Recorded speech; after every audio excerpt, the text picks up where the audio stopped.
Hello everybody, I am Condor Games and welcome to the channel. Recently on YouTube, Nuzlocke and the main series Pokemon games have become super popular, but honestly, they're too easy. I had the idea to try to beat my second favorite Pokemon game, Pokemon Emerald, under hardcore Nuzlocke rules using only trash Pokemon. The classification I will use for trash Pokemon is having a base stat total under 300, which leaves us with a lot of first stage Pokemon. We will also be playing with Dupe's Claws, and we can re-roll our encounter if the first Pokemon does not fit the trash criteria. Taking a page from Madrybread, I'm writing this script before I begin the challenge. I'm certainly not the greatest Nuzlocker out there, but I'm being super careful and looking up almost every trainer's Pokemon and moveset. This challenge took over 3 weeks to complete and even longer to edit, so please like the video and subscribe if you like the content. To this day, I don't get why our character is in the back of a moving truck without a freaking seatbelt on when we start the game, but obviously my mother does not care about my safety. I guess neither does my dad, as he went to find milk in Petalburg a long time ago, but I'm getting off track. We first meet Professor Birch as he's getting chased around by a terrifying level 2 Zigzagoon. To save him, we choose Torchic. And you may be saying, why would you do that? Mudkip and Treecko are way better for the first gym. And the answer is simple. All 3 Pokemon are too good. Or at least not too terrible. So I can't use them. They have base stats of 310 each, which is above our 300 threshold.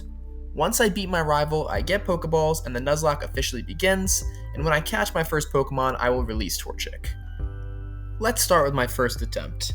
I did not get very far in this run as I was still kind of getting my bearings, but this happened. Oh my god! That is literally only the second shiny I've ever caught, so that's pretty crazy. Despite this cool moment, I had not yet figured out a good strategy for Watson, so I had to reset after losing to him. Attempt number 3 was going really well until I realized that I cheated. In Granite Cave, the possible encounters are Zubat, Abra, Makuhita, and Geodude. For some reason, I was certain Makuhita's base stats were over 300, and Abra's base stat total was 310. Only Geodude and Makuhita can appear at or above level 9, so using Repels, I thought I could just run from the Makuhitas until I encountered a Geodude. As you're seeing right now, this completely trivialized the Watson fight. However, I soon lost this run to Flannery anyway, so I guess the justice is well served. Alright, let's skip ahead to attempt number 11, my final run. By the way, I apologize for the slightly poorer quality of the footage. It will improve after the Watson fight, so just hang tight. We will begin with the Rock Gym Leader, cleverly named Roxanne. Originality at its finest, Game Freak. Up to this point, I've caught Pluto the Poochyena on Route 101, Mr. Busy the Zigzagoon on Route 103, Heimlich the Wurmple on Route 102, Zazu the Tailo on Route 104, and Stitch the Shroomish in Petalburg Woods. I then use Repels to avoid an encounter on Route 116, so I can catch Darla the Whismur in the Rusturf Tunnel first. With this, there's only 2 viable Pokemon on Route 116 that wouldn't go under the Dupe's Claws, and that's Nincada at a 20% chance, and Skitty at a 2% chance. Thankfully, we don't get mega unlucky, and we are able to catch Juliet the Nincada, who in due time will become a vital member of our Ragtag Goon Squad. Let me know if you've already figured out their naming theme in the comments below as well. For now though, our fun guy Shroomish trivializes the first gym. I enter the battle close to level 16, so Shroomish learns Mega Drain after killing the first Geodude. It isn't necessary for the second Geodude, but important for the big schnoz, Nose Pass. I start out with Stun Spore to limit the number of hits I take. I end up missing my first attack, but hit the second, and follow up with Leech Seed for some passive damage and recovery. Through this, I'm hit with 2 Rock Tombs, but I'm still not in danger of getting KO'd even from a crit. This Nose Pass literally never gets paralyzed, which is annoying, but whatever. After getting low, Roxanne begins using her potions, but we're dealing too much damage and recovering too much health, so the big schnoz eventually faints and we get our first gym badge. After this, I go back into the Rusturf Tunnel to save Pico and retrieve the Devon goods. You could say I killed 2 birds with 1 stone. On our way down to Mr. Briney's cottage, we skip the optional rival fight as Torkoal would definitely Torkill us. It's really weird that she has a Torkoal for this battle, and then downgrades to a Slugma in the next required battle. Anyways, we get a few Repels and we sail down to Dewford. I again get a Pokemon to level 9 and use Repels in Granite Cave. This strategy does not guarantee a Geodude, but it does eliminate the possibility of getting a stupid Zubat. We end up catching Gaston the Makuhita, which isn't as good as Geodude, but it makes Watson manageable. A brawl is surely brewing. I poison Tailo on a trainer's tentacle to activate its Guts ability, before healing it up to full, well, almost full, HP. With the Guts ability activated, we use 1, 2, and 3 wing attacks to earn the second gym badge. He didn't even hit me once, so much for all that bulking up. On my way to Slateport, I emphasized leveling up my Makuhita and my Nincada, as they're the only 2 Pokemon that will make Watson even possible with any shred of consistency. The Team Aqua Grunts in Slateport are quite easy, as Shroomish and Talo can take out their Zubats and Carvanas no problemo. After these battles, Zazu tries to evolve, however we must violently deny it this opportunity. The only evolution we will have in this run is Nincada into Shedinja. Our next encounter is Bolt the Electrike, which we catch on Route 110. On this route we also have a mandatory rival fight, so here that is. I lead with Nincada for some XP, and then switch into Zazu. I get hit with a Swift on the switch, and then kill Lombre with 1 wing attack. The Slugma barely survives a wing attack, and does decent damage with Rock Throw. I really shouldn't have led with Nincada, as a crit Swift combined with a crit Rock Throw would have killed Zazu, but it's okay, never punished, you live and you learn. Finally, the Marsh Stomp is easy. I paralyze it with Shroomish, but it goes down in 2 Mega Drains anyway. Our next order of business is evolving Nincada. Shedinja will solo Watson's Electric and Manectric because of its amazing ability Wonder Guard, which only lets it get hit by super effective moves. As a bug ghost type, it can only be hurt by Ghost, Dark, Flying, Fire, and Rock type moves. Nincada is part of the Erratic EXP group, the slowest for early game levels, so after a ton of grinding it finally reaches level 20, and evolves into Ninjask and Shedinja. Ninjask is too good, so we yeet it into the recycling bin. We are actually here for the creepy exoskeleton Pokemon, Shedinja. Yeah, that's some Lavender Tower shit, I know. When it evolves, I teach it Double Team and Fury Cutter, but not Screech. In hindsight, this could have been very useful, but oh well, now you know for when you don't attempt this challenge. To prepare for the Watson fight, one of the hardest in the game, I EV train my Makuhita on Poochyena from Route 101, and I also get a Person Berry from the Flower Lady outside of Petalburg Woods. Let's hope this works. Watson leads Voltorb and I lead Shroomish. It does minimal damage with Shockwave while I miss with Stun Spore. Second time is the charm though, as I get the paralysis off on Voltorb. Then I set up Leech Seed for some passive recovery, Voltorb goes to the red after 1 more Mega Drain, and then heals. I headbutt, Voltorb is paralyzed, and I finish off with 1 more headbutt.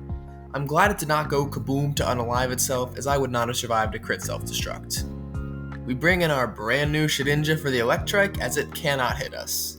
Did you guys know that Fury Swipes can activate static on each individual hit of a multi-hit move? I did not, and even though we have a Cherry Berry equipped, we still get paralyzed after my second Fury Swipes. On turn 3 though, we get lucky as we're not paralyzed and kill Electric with a 5-hit Fury Swipes. As Watson sends out Magneton, I send out Heimlich as a necessary sacrifice to safely switch in Gaston. You will be missed. Turn 1, Magneton uses Supersonic, but my Person Berry heals the confusion as Vital Throw does almost 2/3. Magneton can kill with the critical hit Shockwave, but it just goes for Sonic Boom turn 2, as Gaston finishes it off with another Vital Throw. Last is Manectric, which cannot hurt Shedinja. It'll be hard to build up a Fury Cutter streak due to paralysis, but we somehow connect on 6 straight Fury Cutters to eventually end the fight. Nice. That was a little scary, but we've survived 3 gyms. I'm not excited for Flannery though. It is getting more and more evident that our terrible Pokemon are becoming overmatched, and we haven't come without our fair share of close calls. Bada bing bada boom, look at that video quality, absolutely beautiful. Anyways, there are quite a few things to do before the gruesome 4th gym leader, Flannery. I'm not sure using repels can prevent Rock Smash encounters, but I use them assuming it does when traveling north of Mauville. I want to use my Route 111 encounter in the sand area after defeating Flannery. I catch Mickey the Marill on Route 112 though, and Ron the Slugma in Fiery Path on the way to advance the bad guy plot where Team Aqua and Team Magma play Cops and Robbers and Meteor Falls or whatever. On my way out, I snag Fidget the Zubat, who will serve as a great sacrifice at some point. I should note that Meryl's Stab Bubble Beam is a godsend for Flannery. Yeah, but some of you might notice that the level cap is 29, so now I can't use my Meryl for the mandatory Maxi fight. This was a huge error. Well, no time like the present, I lead with Makuhita to go against Maxi's Mightyena. I'm not sure if Vital Throw will do just under or just over half damage, so I go with Arm Thrust to see if I can take it under half, which it does with a 4-hit. I can then kill with Vital Throw without a heal on the Mightyena. I then switch into Talo as Maxi Zubat comes out and uses Wing Attack. This does way more damage than I expected. I could have switched into Geodude, but I was scared of some supersonic bullshit, and I need that later. I risk the crit KO and use Wing Attack myself, just to get a crit. Easy. I switch in a fodder Pokemon to take Camerup's Ember so I can pivot into Geodude. I won't bore you with all the damage calculations, but I have about a 65% chance to kill it in one shot, while it has under a 15% chance to kill me in one shot. It goes for Ember turn 1 though, which is lucky, but I get unlucky by not killing. However, Camerupt heals, and come on, yes! I kill with a Magnitude 7. This fight would have been much more consistent if I did not accidentally overlevel Marill. I could have just used the Makuhita on Mightyena, the Geodude on Zubat, and then use a Sack Pokemon to switch in Marill for the Camerupt, but whatever, we're alive. After doing a bit more training to increase Geodude's stats and to outspeed the Torkoal, I'm ready to start the battle. Marill leads and easily one-shots the Numa with Bubble Beam. Marill then levels up and gets to 38 special attack. This is enough to kill Slugma in one shot without a damage range. Then Marill has about a 63% chance to one-shot the Camerupt at these stats, and it does, yes! But now out comes her hard-hitting Torkoal. We go first and use Bubble Beam to do just under half, while it retaliates with a Body Slam that does just over a third. I have a Cherry Berry equipped, so I'm not worried about paralysis. However, I do possibly risk a crit killing me, which wasn't smart, and go for Bubble Beam again. I survive its Body Slam with 25 HP as it goes to the red. My next Bubble Beam crits and takes it back down into the red, and a fourth Bubble Beam takes her back down to half after her last heal. At this point, I have to switch, so I switch in Darla to take a Body Slam. I then switch in Maui after Sacrifice to use Magnitude. Magnitude 6 is not enough to kill, unless it's a crit! Yes, we win! I could have survived one non-crit overheat, but that was scary. We still could have switched Marill back in worst case scenario, but good thing we did not have to sack anybody else. After defeating Flannery, I get access to the desert part of Route 111 with the Go Goggles, so before going down to Daddy Norman, I catch Filk the Trapinch in Route 111, and Remy the Sandshrew in Mirage Tower. Norman is the Normal type gym leader, and you may think Makuhita can destroy his team, because fighting beat normal. That's second grade Pokemon stuff. However, there's a crucial reason it can't. It fucking sucks.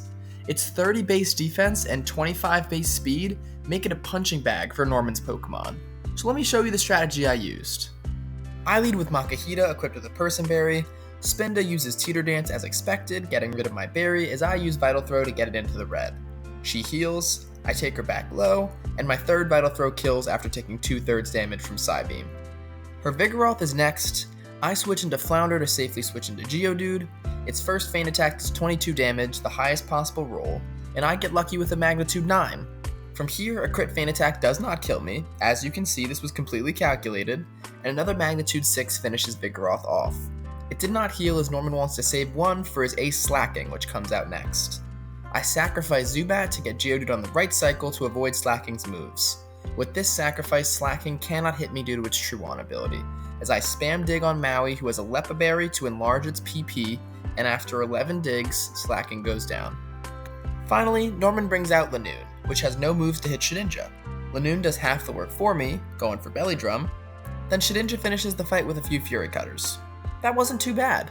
I also had a Gust Poison Tailo in the wings, pun completely intended, if the Makuhita got crit by the Spinda or the Geodude needed help with the Vigoroth. But luckily we stayed deathless, besides for the fodder Pokemon obviously. After defeating our absent father as payback for his abandonment, we get Surf from Wally's dad, and can make our way to the 6th gym. Well, as karma for all the good luck, I took a death shortly after while not recording. The trainer had a single Tentacool, which I tried to beat with Gaston. I almost killed it, but then hit myself in confusion, and barely died from a crit Bubble Beam. I didn't realize it would do so much, but I guess Makuhita has 30 base special defense, so it makes sense. Oh well, we've been extremely lucky and tactical up to this point, and this is our first actually impactful death. You will be missed, Gaston. On Route 118, I bump into my boy Steven, who asks what kind of Pokemon I've met. Just terrible ones. Anyway, I make my way to the Weather Institute where I have to fight Aqua Admin Shelly, definitely not a cosplayer. We're just gonna skip over this. Shroomish and Marill easily take out her Carvana and Mightyena. The scientists gift me balls the calf's form, but come on guys, this Pokemon is way too good. It's gotta go. Luckily, I remember to heal up on my way out of the Weather Institute because there's literally like a rival fight like 10 steps later. No rest for the weary. Anyway, this rival fight, like most in Emerald, is pretty easy. After a fake out, Zazu takes Lombre into the red with a wing attack, and Lombre retaliates with Swift doing about 20 damage. Lombre doesn't heal, which surprises me, and feints to one more wing attack. Maybe May doesn't have access to potions in this fight or something. Next is Slug on these nuts, who just doesn't really feel like fighting. She uses Amnesia and Harden and dies to 2 surfs from Maril. Last is Marshtomp, who misses takedown as I switch into Shroomish.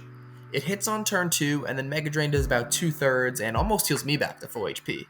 We repeat this exchange one more time, and I get the dub. Hold this L, May. After that absolute domination, May gives us the HM for Fly and runs away crying. Or at least that's what I'm gonna say happened. Before we can face Winona, we have to get the Devon scope from Steven so we can scope out some baddies. What's up, Kecleon? How you doing? After that encounter, I catch Gusto the Shuppet at Mount Pyre and scrap the C-Dot on Route 120 to act as a fodder Pokemon.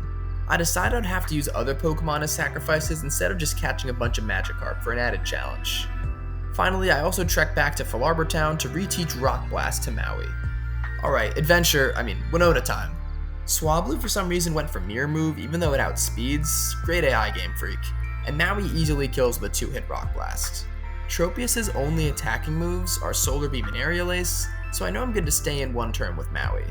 A 2-hit Rock Blast doesn't kill, so I switch in Shedinja to take, or I guess not take, the Solar Beam damage. I switch back into Maui as Tropius uses Aerial Ace. I am the master beta when it comes to the Emerald AI, and one more Rock Blast does the trick to kill Tropius. As Winona sends out Pelipper, I pivot into Shedinja to avoid Water Gun damage, and then pivot into Electric to take the resisted Aerial Ace damage, which leaves me with 69 HP. Nice. Pelipper is obviously 4 times weak to electric moves as a water flying type, so one Shockwave obliterates it.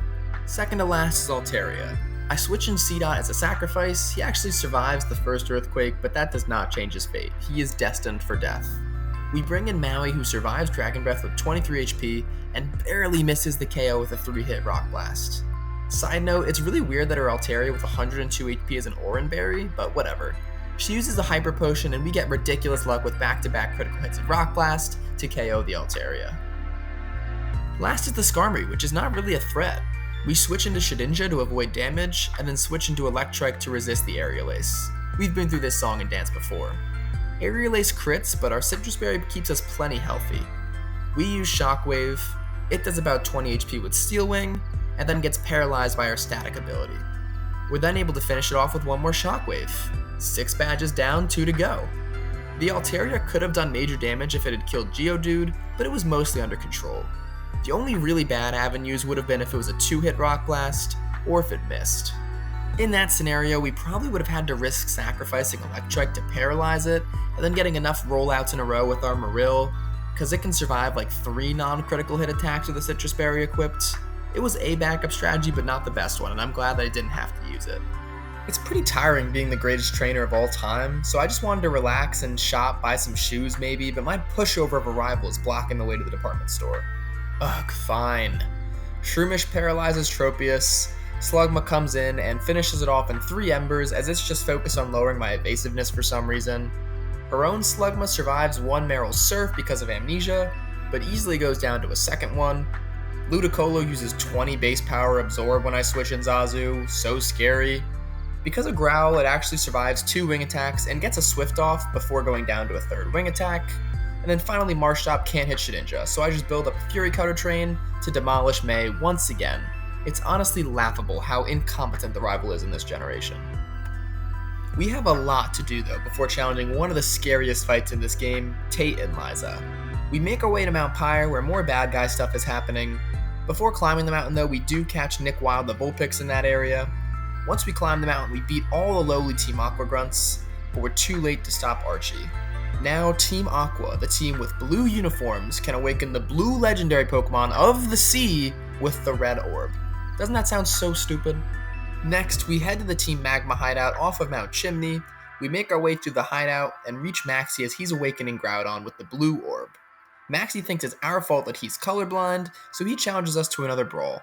Maxie's Mightyena uses Swagger, but I predicted this and had Maui equip a Person Berry. With the attack boost, my Earthquake barely misses the kill, but Maxie only heals with a Super Potion, so another Earthquake does kill. When Camerupt comes out, we switch into Zazu, so we're not on the ground when the fucking Earthquake hits. Next turn, we switch into Maril as Camerupt uses Rock Slide, and it does slightly less than half. We did not switch directly into Maril because a crit Earthquake would have killed it on the switch. In my current stats, we outspeed and convert on the 81% chance to kill with 1 Surf. Last is Crobat. I err on the extreme side of caution here, and I switch in Slugma, who takes a wing attack for a lot of damage, but our held Citrus Berry gives us enough HP to survive another. With this extra turn, I use Yawn to make Crobat a little bit sleepy. To save Slugma, I sacrifice Sandshrew instead on the switch. When Crobat goes Night-Night, I can switch in Geodude. My first Rock Blast leaves it with a sliver of health remaining, but the second one easily kills. The Aqua hideout outside of Lily Cove City is super easy, so I'm not even going to acknowledge it. Even though I just acknowledged it actually, damn. Anyway, we can go to Moss Deep now, but we need to do a little backtracking first. I go to the abandoned ship to get the Ice Beam TM, probably the best TM in Generation 3, and then we surf down to Route 123 to get Giga Drain for our Shroomish. Finally, after touching down in Moss Deep, I surf up to the Shoal Cave to catch the only viable encounter, Gerald the Spheal. This is who we're going to use the Ice Beam TM on. The double battling twins lead with Claydol and Xatu, as I lead with Spheal and Shroomish. Xatu's AI will pretty much always go for Calm Mind when it doesn't see a kill. Claydol, however, goes for a powerful Earthquake. It appears to do about half to Gerald, praise be to the no crit right there, and about 1/4 to Shroomish. Giga Drain retaliates for about 2/5 damage, and Ice Beam does just enough to KO. When Solrock switches in, we switch in Shedinja. It has Flamethrower, but it wouldn't go for a not very effective move on Spheal. Also, in that turn, Xatu saw the kill on Spheal, so it used Psychic, but Shedinja's unaffected by it. Solrock goes for Solar Beam, which is what I expect, and it has to charge up, so it can't affect Shedinja for 2 turns. Meanwhile, Shroomish's Giga Drain does just over half, and heals me back to full HP, while Solrock does get some health back with its berry. At this point, one Shedinja Shadow Ball is going to kill Solrock, so I switch in Poochyena for Shroomish to be unaffected by Psychic if Xatu decides to use it because I'm a Dark type. The last 2 Pokemon on the field are Xatu and Lunatone, but if you look at their movesets, you'll realize the only attacking moves between the 2 Pokemon are Psychic type moves, which doesn't affect either of our Pokemon. We also have a Person Berry on both Pokemon, so Xatu's Confuse Ray is covered as well. First, we tag team Xatu with a Shadow Ball and a Crunch to KO it, to not let it confuse cheese me. Lunatone puts Shedinja to sleep, but it's inevitable. I'm going to win the battle. My Poochyena gets 2 crunches off before Shedinja wakes up and obliterates Lunatone with a Shadow Ball. Is that a cool strategy or what, guys? Please leave a like for that. This strategy took quite a bit of time to theorycraft. We've got 7 badges down now, but we immediately have another challenge. We recruit Maui back to the party and follow the conga line of Team Magma members into the Space Center. After, let's find a synonym here. Annihilating? Maybe demolishing all the trainers? We're forced to enter a grueling 6v6 double battle with Steven. I'm gonna be honest, I don't really have a good strategy here. I'm just gonna try to minimize my deaths and hope for the best. The battle starts off with Geodude, Matang, Camerupt, and Mightyena on the floor. This Camerupt only has Rock Slide and Takedown as attacking moves, and Mightyena only has Takedown, but we do have to worry about Swagger. Turn 1, Mightyena uses Takedown on Matang for some reason, doing like 2 HP. Matang uses Light Screen, Camerupt uses Amnesia, and I use Defense Curl. A lot of setting up. Turn 2, Mightyena uses Swagger, so we get a free attack boost because of our Person Berry. Matang does under half to Mightyena using Metal Claw, and then I make the ground go brrr. You may think the critical hit on Mightyena was a good thing, but I'm not so sure. Earthquake kills both Pokemon, bringing in level 44 Camerupt with Earthquake, and Golbat with Bite and Confuse Ray. Matang survives on a sliver, which is cool I guess, but I don't know if it's actually going to have an impact. Well, actually that could come into play. Golbat uses Bite on me instead of killing Matang, and he gets punished for it in the form of a crit Psychic Oko. However, unfortunately, Camerupt uses Earthquake following this, killing Matang and Maui and even his own team's Mightyena. Absolute destruction. I didn't see Maui as an Elite Four-mon, so I think its sacrifice was worth it for a safe switch. In the wake of Maui's death, we bring in Meryl. After we all switch in new Pokemon, Steven is a selfish hoe and uses Protect with Aggron instead of helping me to kill the Camerupt, but luckily we get the range to kill with one Surf. Also, did you guys know that moves that hit both opponents, like Surf, do half damage when 2 Pokemon are on the floor? The more you know. Anyways, that leaves Maxie with one final Pokemon, Crobat. After a little pondering, I decide to switch into Spheal. Crobat goes for an unintimidating mean look, as Aggron finally puts in some work. A Thunder takes it to about 1/3 and paralyzes it. Now Aggron outspeeds and hits the 70% accurate Thunder again for the KO, and we get the dub. We keep the run alive, but may my Rocky boy rest in peace. And sad time's over. We get Dive from Steven and use that to get into another Team Aqua hideout. Gosh, there's a lot of bad guy plot at the end of this game. I use my big brain to solve puzzles meant for 5-year-olds, and when we get to Kyogre, Archie challenges us to a battle. Mightyena starts with Takedown but misses the 85% accurate move. Gerald retaliates with an Ice Beam that does just over half. Archie, who is still using Super Potions, gets Mightyena close to full health, as my Ice Beam gets it down to 1/3. Mightyena then uses Swagger, but a Person Berry negates the confusion, and I dispose of the Mightyena with one more Beam of Ice. I decide to not teach Gerald Blizzard, as low accuracy moves are usually not ideal in Nuzlocke, and I can always buy the TM from the department store. Crobat comes out, does about 1/3 with Wing Attack, and should fall to one Ice Beam, but no, it doesn't. I guess it was a range. Archie just small brains again though and uses a Super Potion, allowing me to kill it with another Ice Beam. Last is Sharpedo. After a bit of thought, I switch in Shroomish and it goes for Taunt. It then goes for Taunt again, as I use Giga Drain to take it to 1/3. A Slash does decent damage, but one more Giga Drain does it. Even though we won fair and square, Archie still attempts to wake up Kyogre with the red orb, and it fails. Who would have thought? After this, we do the obligatory thing where the 10-year-old has to save the world pretty much single-handedly before facing the 8th gym. Also, unrelated, I remember playing this game in grade school and thinking the cutscenes with Groudon, Kyogre, and Rayquaza were so cool and had such amazing graphics. Crazy how much games have evolved in 20 years, and here I am still loving to play Pokemon. We're going to speed through the beginning of this fight. Electrike leads and easily takes out the unintimidating Love Disc with Thunder. Then there are several Pokemon in a row that cannot hit Shedinja.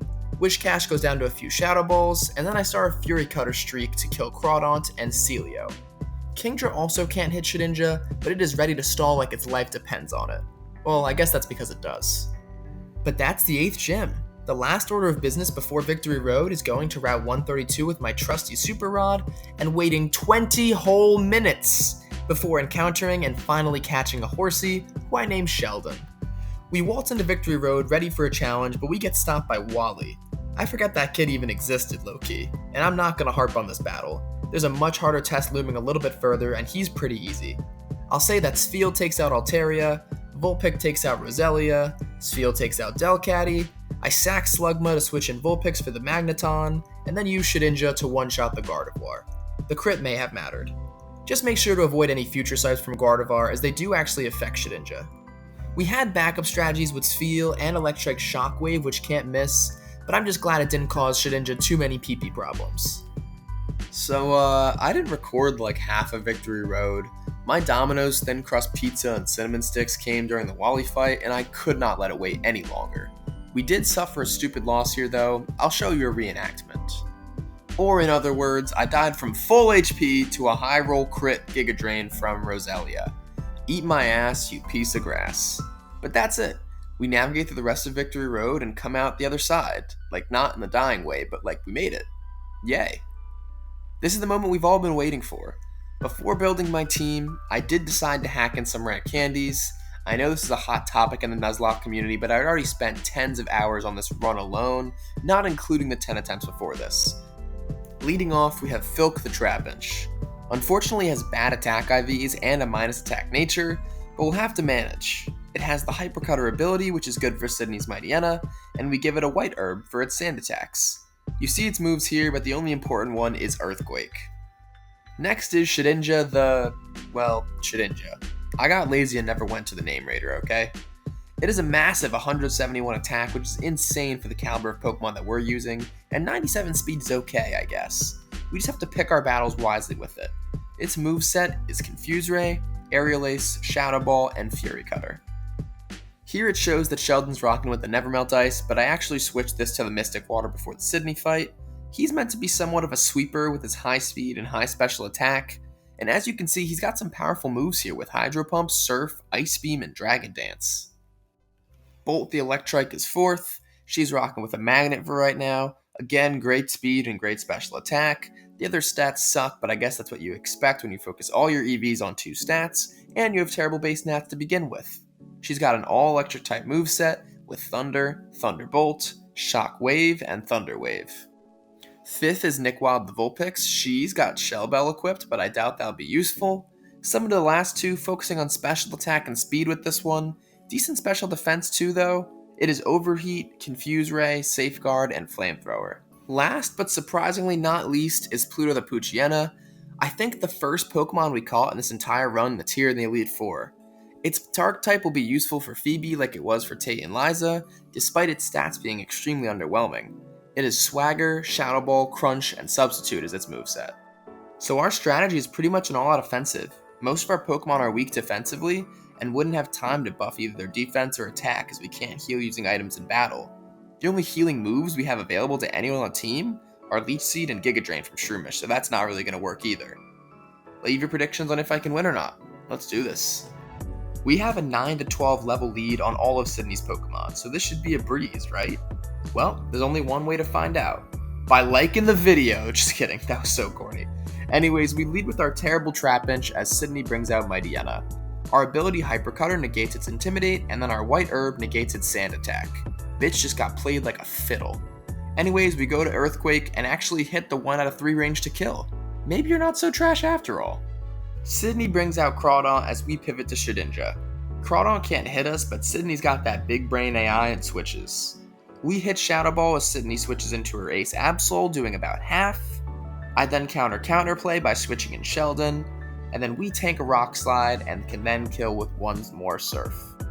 After that, Cacturne dies in 1 Ice Beam, Shiftry dies in 1 Ice Beam, and we switch back into Shedinja to safely deal with the Crawdon. Are we in Boston? Because that was a massacre right there. Let's not get lulled into complacency though. Sydney is first for a reason. After the battle, I switch Sheldon's held item to a Citrus Berry, and Philk's held item to the Soft Sand. Second is Ghost Trainer Phoebe. Is the pun in her name supposed to be like Phantom? It's less obvious than most of the other ones. Anyway, she leads with Dusclops while I lead with Pluto. Pluto has probably the worst base stats, but its type is great here, unaffected by Psychic and resisting Ghost moves. Dusclop always goes for Protect turn 1, so I take a 4th of my health to make a substitute. Dusclop protects again, and then my next Crunch takes it into the red. It full restores, takes another Crunch, wastes my time with a few more Protects before I finally get the kill with Crunch. Next is Banette, which just uses Grudge turn 1, I take it into the red. I use Crunch again, and it uses Grudge again, so I lose all my Crunch PP. That's not great, and then I also misplay here and switch into Electrike. I should have just stayed in with my substitute and used Shadow Ball, but whatever. I'm not punished, because it goes for double team on the switch. I hit a Thunderbolt through the evasion, hoping it would kill, but it falls just short. But then it just goes for Nightshade, does 50 HP, and I can kill with the 101% accurate Shockwave. Fourth is the Ace Dusclops. I know it's going to go for Earthquake, so I switch into Shedinja. Then it goes for Rock Slide, so I switch into Trapinch to tank it. I use Earthquake, but it outspeeds and kills with a crit Ice Beam. I was fine sacrificing Trapinch, but getting an Earthquake off would have sealed the win probably. So instead I switch into Horsey, and I go for Surf, doing a little bit over half, but its Citrus Berry heals it up to about 2/3. I think Hydro Pump might kill, so it hits and it just misses the KO. So now I have to avoid a crit, but I do. Now I can kill as I hit 1 Surf as it heals, and another the next turn. Last is the other Banette. It uses Thunderbolt as I switch in Vulpix, which I expected, and Vulpix ends the grueling fight with an Overheat OHKO. So that was a little bit scuffed. The run would have been over if I lost Horsey, but you know, we made it through. I heal up, give Sheldon the Never Melt Ice, and I head to Glacia. Now Ice type or Glacia. We have good counters for her team, so this one should be less stressful than Phoebe. Let's find out. Say hello to Celio, her first Pokemon. Now say goodbye to Celio as Electrike one-shots it with the Thunderbolt. Second is Glalie. It uses Icy Wind on the switch, lowering my speed. It then outspeeds me and uses Crunch. No problem though. I go for 90% accurate Overheat and it misses. Come on. I think I'm just outside crit Crunch and Ice Beam range, so I stay in, but it uses Light Screen. My Overheat connects on turn 2, but it leaves it in the red.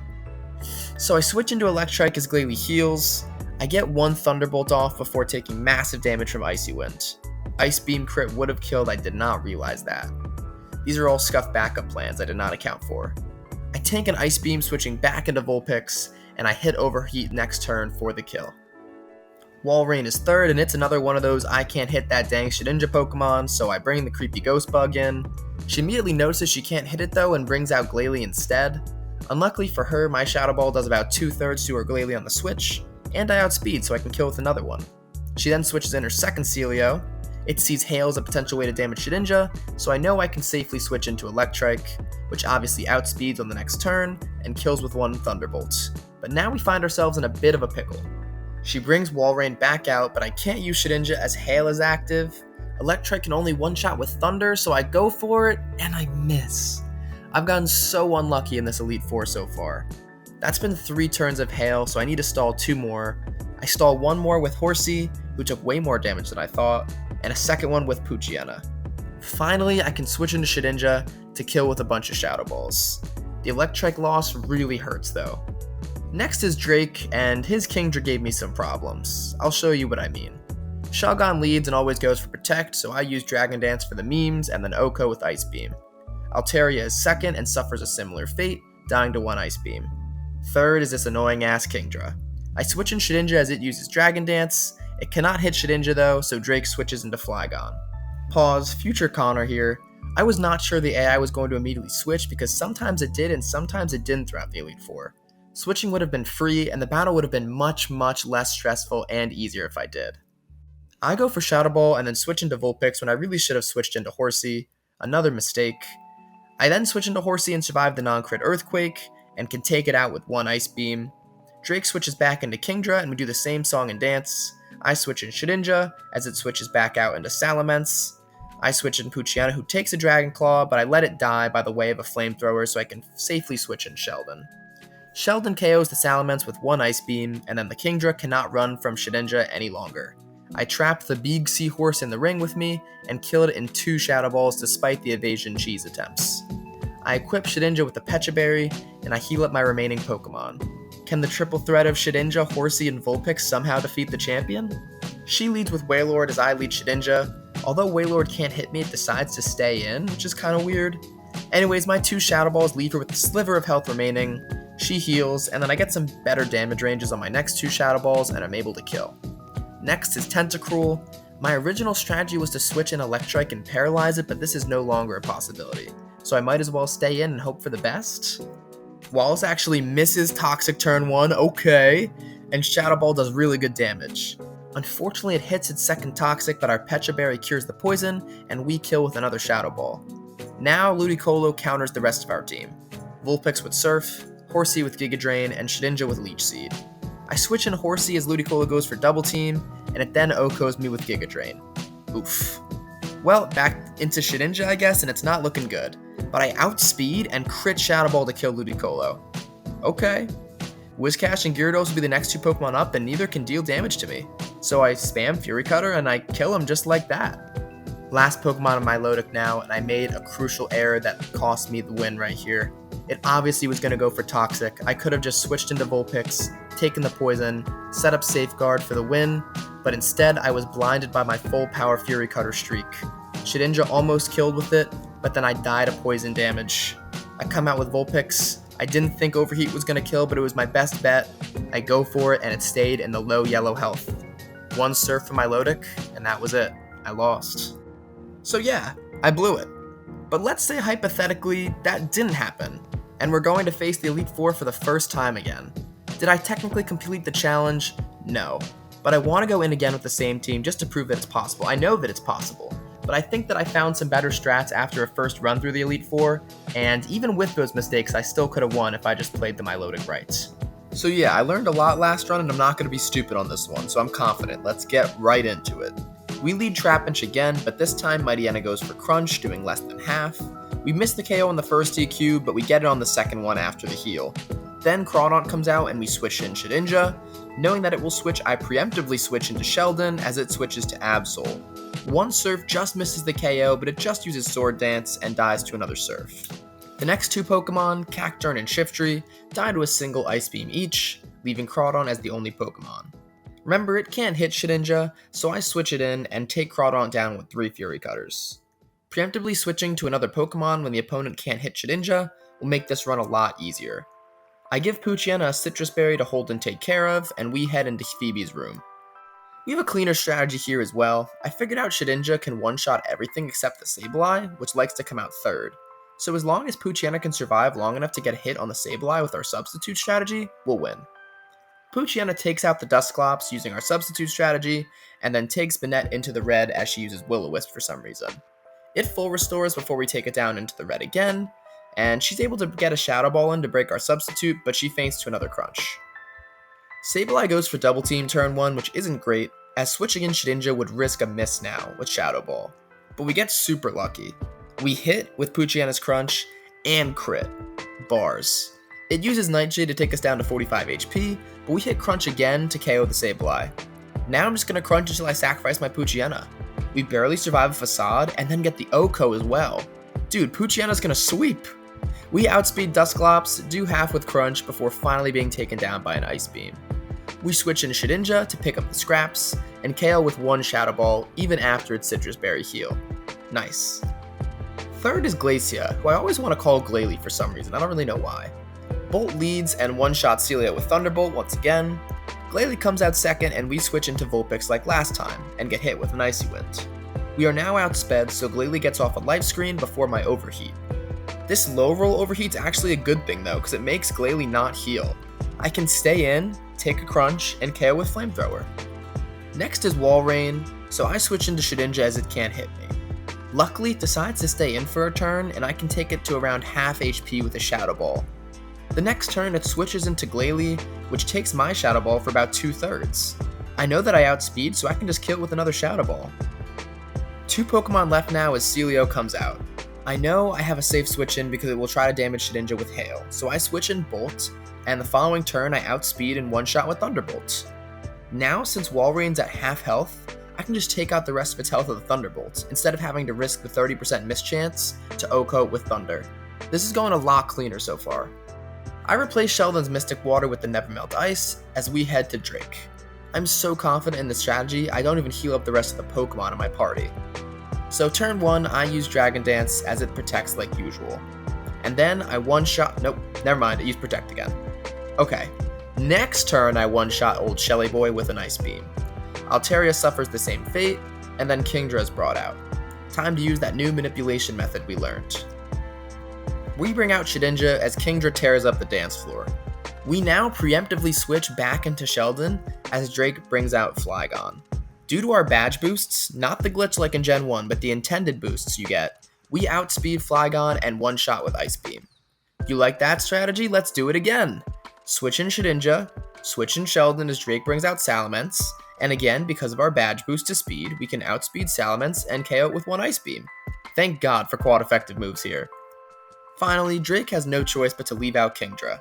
I just spam Aerial Ace because I know it knows Smokescreen and Double Team, and I just don't want to have to deal with the accuracy. It heals a few times, but it eventually goes down. And now we're off to the champion with a team of 5 and a better strategy in place. It sucks I could not think of this for our first attempt, but I learned a lot about the Elite Four AI in that attempt that's making this one possible. We heal up all of our Pokemon, use all our elixirs to ensure none of them lose their PP, and equip Shedinja with the Pecha Berry. In this alternate reality, we walk up to Wallace and challenge him for the first time. We lead Shedinja as it leads with a Wailord. Wailord can't hit us, yet it doesn't switch out. We hit it with 2 Shadow Balls and kill. Tentacruel is next, and it has Toxic, so that's a bit scary. For some reason, I thought I outsped here, but I guess I don't, so it hits me with Toxic getting rid of my berry, as I hit Shadow Ball for 2/3. I figure it will go for Toxic again, so I switch in Electrike. Now I can kill from this range, but nope, I switch into Trapinch to be slaughtered for some reason. Weird. Okay, well, I switch back into Electrike, and kill with a super effective Thunderbolt. Sorry, Trapinch. Gyarados comes out next, and it cannot hit my beautiful, beautiful Shedinja. I start with a Fury Cutter that does almost nothing, then decide to switch into using Shadow Ball. Looks like I got a good range on that second one, and I end up getting the KO. Next is Ludicolo, and I need some luck here. I switch in Electric to try to paralyze it. It goes for Double Team on the switch, but I still hit the paralysis. Let's go. I then sacrifice Electrike to Poseidon. Now here was my only mistake. Shadow Ball and Aerial Ace literally do the same amount of damage here. Exact same amount. Yet I decided to go for Shadow Ball, which can miss because of the Double Team. But Arceus is smiling down on me. I hit my first Shadow Ball, Ludicolo gets paralyzed and can't go for Leech Seed, and I hit my second Shadow Ball as well for the KO. We'll just say that it was a content play. Second to last is Whiscash, which can't hit Shedinja, so 1 Fury Cutter followed by 2 Shadow Balls takes out the whale. Finally, Wallace brings out his ace, Milotic. I know it's going with Toxic, so I switch into Vulpix. Toxic misses anyway, but that doesn't matter. I set up a safeguard, and then let Vulpix die to Poseidon as well. With Milotic unable to use Toxic, it just spams Surf. After some heals, Shadow Ball takes out the Milotic and crowns our trash team as the champions. Sorta. I wish I realized how the Elite Four AI worked with switching when Shedinja came out. I simply don't have the time to try this challenge again, but this second run through, the Elite Four showed me that it is extremely possible. You need to get lucky a few times in this run and avoid crits at the right time, but definitely possible. Thank you so much for watching the video, and I promise I'll try to be less stupid next time I make it to the Elite Four of a Nuzlocke. Make sure to like the video if you liked the video, subscribe, and hit the notification bell to be notified next time I post a video. Bye bye for now.